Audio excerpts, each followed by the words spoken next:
Welcome to more recipe. நான் உங்க ரேணுகா சண்முகம். கொங்கு நாட்டு ஸ்டைல்ல இன்னைக்கு நல்லாம்பட்டி நாட்டுக்கோழி வறுவல் எப்படி செய்யலாம்னு பார்க்கலாம் வாங்க. அடுப்பை பற்ற வச்சு 1.5 ஸ்பூன் வரக்கொத்தமல்லி, 1/2 ஸ்பூன் சீரகம், 1 ஸ்பூன் மிளகு, 2 பட்டை, 2 கிராம், சோம்பு பொடி. நான் சோம்பு பொடி இருந்துன்னு வச்சிருக்கேன், நீங்க சோம்பு இருந்தாலும் வச்சு வறுத்துக்குங்க.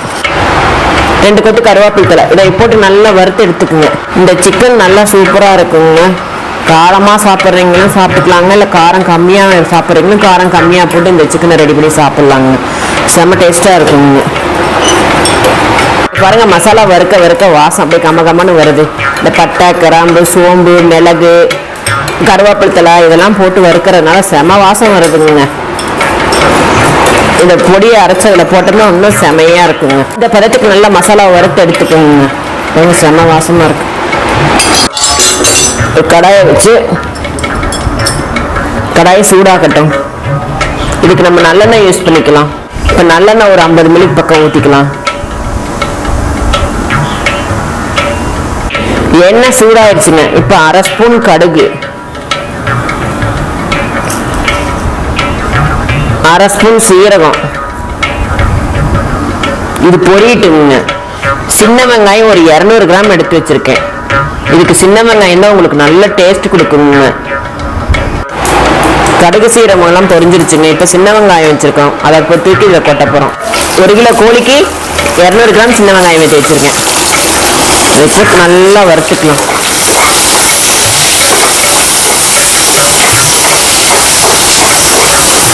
இப்போ 10 வரமிளகா விதையை உதுத்திட்டு 2ஆக கட் பண்ணி எடுத்துருக்கேனுங்க. அதை போடுறோம். ஒரு தக்காளியை போடுறோம், கட் பண்ணி வச்ச தக்காளியை.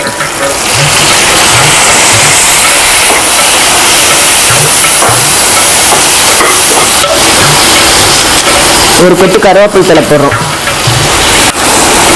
ஒரு 1/2 ஸ்பூன் இஞ்சி, ஒரு 1/2 ஸ்பூன் பூண்டு,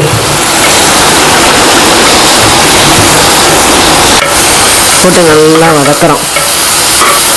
தக்காளி, வெங்காயம், மிளகாய் இது எல்லாமே நல்லா ஒன்று சேர்ந்து நல்லா திரண்டு வரணுங்க. வெங்காயம் எல்லாம் நல்லா வணங்கி வரணும். இந்த டிஷ்ஷுக்கு வந்துங்க சின்ன வெங்காயம் ரொம்ப டேஸ்ட்டாக இருக்குங்க. நீங்கள் பெரிய வெங்காயம் கூட போடலாங்க, இருந்தாலும் சின்ன வெங்காயம் போட்டிங்கன்னா ரொம்ப டேஸ்ட்டாக எடுத்து கொடுக்குங்க. பாருங்கள், நல்லா வதங்கிடுச்சு. இந்த ஸ்டேஜுக்கு நல்லா வதங்கிடுச்சு பாருங்கள். இந்த ஸ்டேஜில் நம்ம கறியை ஆட் பண்ணுறோம். நான் இப்போ 1 கிலோ நாட்டுக்கோழி எடுத்து வச்சுருக்கேங்க. இப்போ இந்த கறியை வந்து நான் இப்போ இதில் போட போகிறேன்.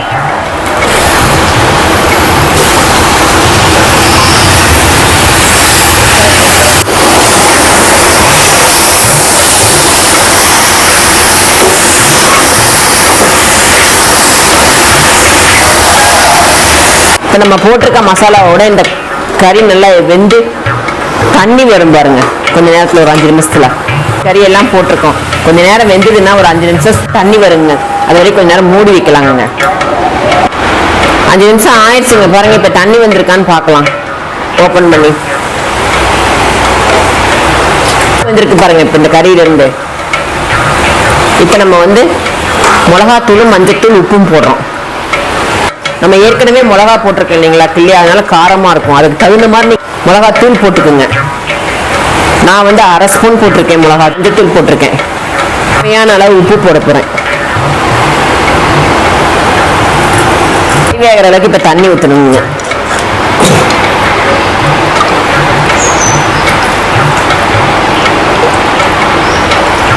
இங்கே பாருங்க, இந்த அளவுக்கு தண்ணி ஊற்றி நல்லா மூடி போட்டு வேக வைங்க.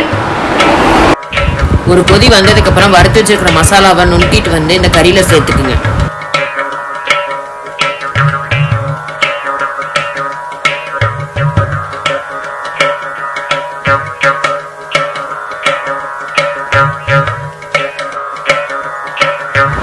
அரைச்சி வச்சிருக்கிற மசாலாவை எல்லாம் நல்லா கலந்துட்டுங்க. இப்போ மூடியை போட்டு இந்த தண்ணியெல்லாம் சுண்டுற அளவுக்கு நல்லா வேகட்டுங்க. மசாலாலாம் போட்டு தண்ணியெல்லாம் ஊற்றி வந்துட்டு இருக்குதுங்க. இந்த கறி என்ன ஸ்டேஜில் இருக்குன்னு நம்ம ஓப்பன் பண்ணி பார்க்கலாம் வாங்க. ஓப்பன் பண்ணலாம் வாங்க.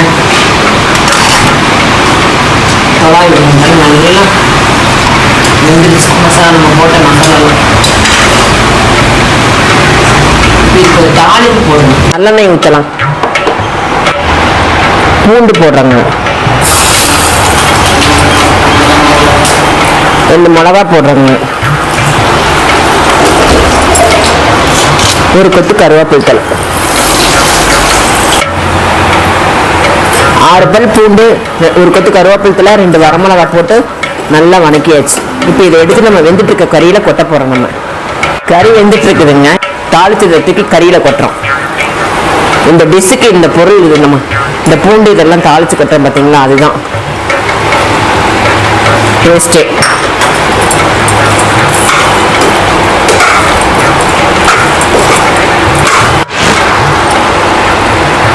அடுப்பு சிம்மில் வச்சு மூடி போட்டு மூடி ஒரு 10 நிமிஷம் வைப்போம்.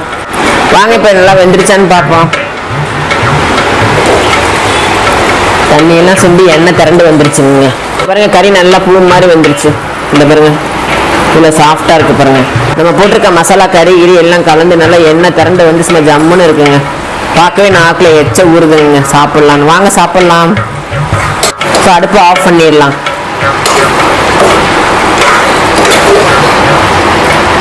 நல்லாம்பட்டி நாட்டுக்கோழி சிக்கன் ரெடி.